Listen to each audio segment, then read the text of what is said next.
Assalamualaikum warahmatullahi wabarakatuh.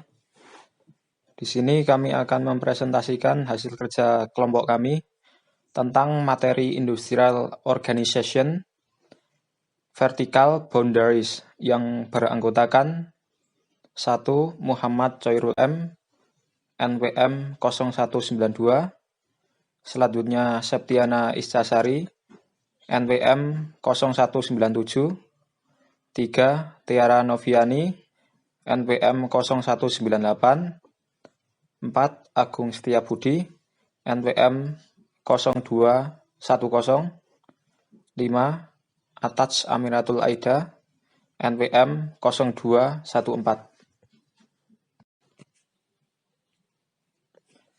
Pengertian vertical boundaries yaitu proses yang dimulai dengan memperoleh bahan baku dan berakhir dengan distribusi serta penjualan barang atau jasa,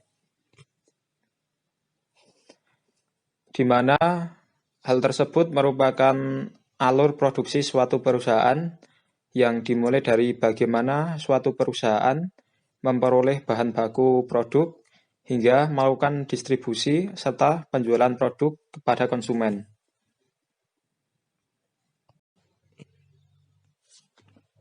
Selanjutnya, make or buy, di mana suatu perusahaan akan menentukan apakah mereka akan membeli suatu produk dari perusahaan lain atau akan membuat produk mereka sendiri. Make, perusahaan melakukan aktivitas sendiri, di mana perusahaan akan menghasilkan dan membuat produk mereka sendiri.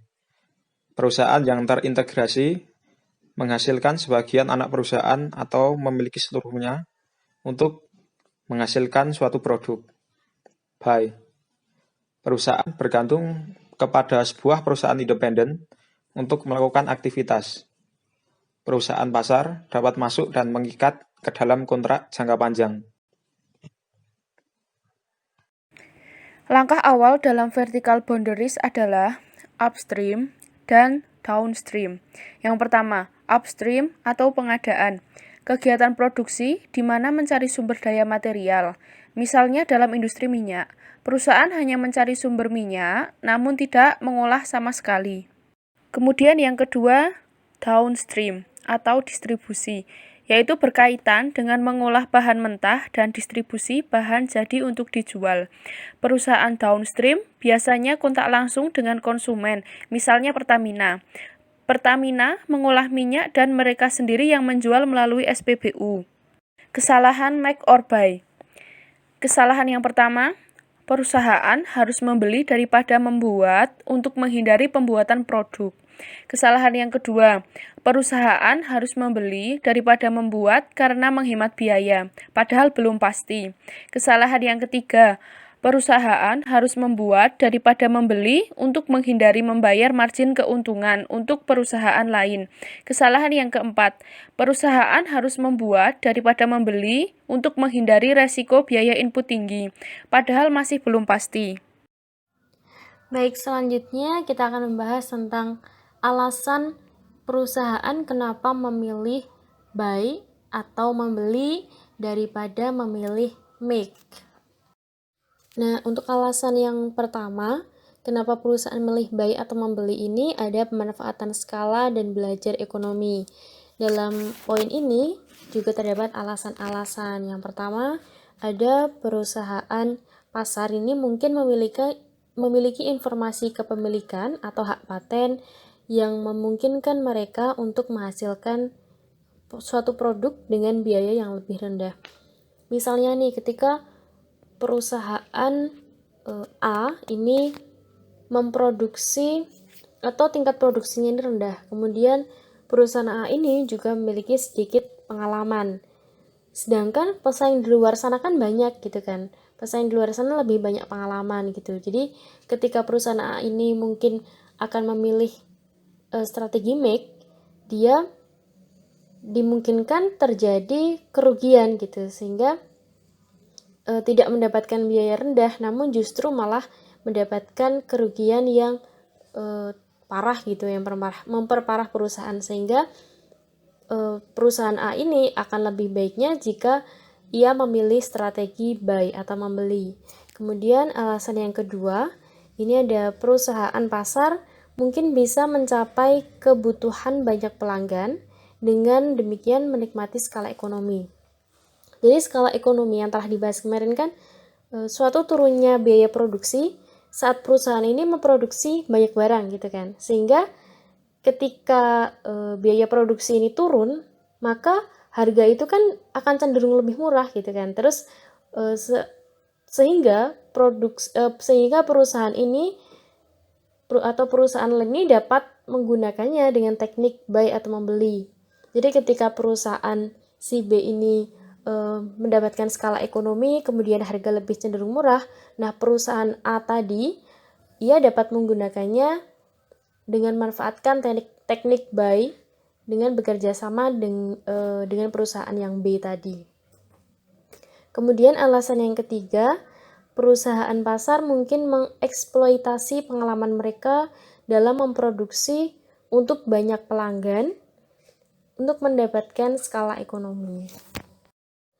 Nah, selanjutnya, alasan yang kedua mengapa perusahaan ini memilih teknik buy atau membeli ini menghindari biaya perwakilan dan biaya pengaruh. Apa itu biaya perwakilan? Biaya perwakilan ini adalah biaya untuk mencegah terkait dengan kelalaian akibat ditimbulkan oleh karyawan dan juga kelalaian dari kontrol administratif gitu kan. Kemudian yang kedua ada biaya pengaruh. Nah, biaya pengaruh ini merupakan biaya langsung dari kegiatan dan kesalahan akibat dari keputusan yang buruk. Sehingga ketika misalnya perusahaan A tadi memutuskan untuk menjalankan strategi make atau membuat gitu kan. Kemudian kan harus ada strategi-strategi yang diputuskan. Nah, ketika strategi itu salah, keputusannya buruk, gagal gitu kan. Berarti strategi dia buruk gitu. Dia malah justru akan tombok atau biaya atau bisa disebut sebagai biaya pengaruh, sehingga alasan perusahaan itu menggunakan teknik buy atau membeli yaitu untuk menghindari biaya perwakilan tadi dan biaya pengaruh. Kemudian selanjutnya vertical boundaries.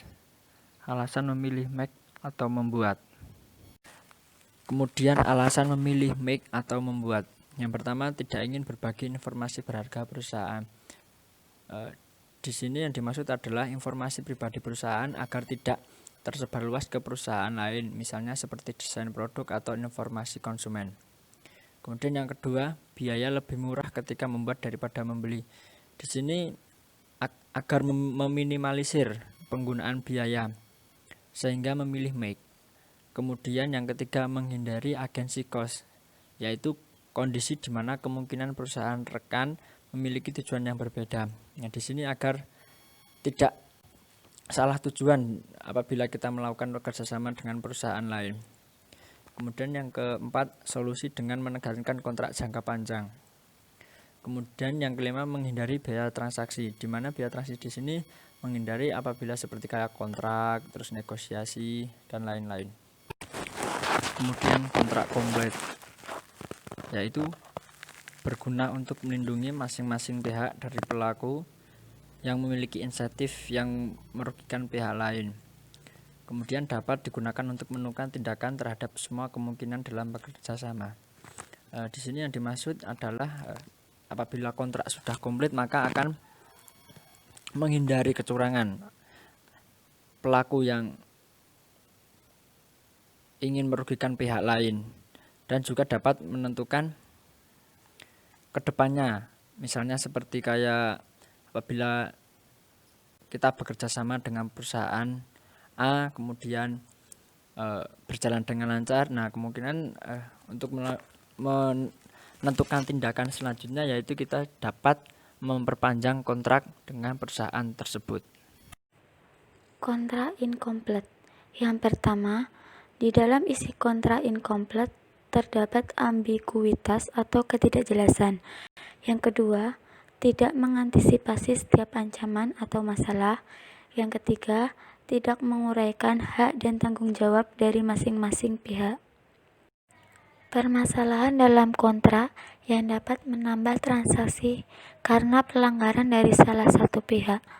Hal yang akan terjadi yang pertama, negosiasi akan menjadi sulit. Yang kedua, timbul ketidakpercayaan. Yang ketiga, underinvestment.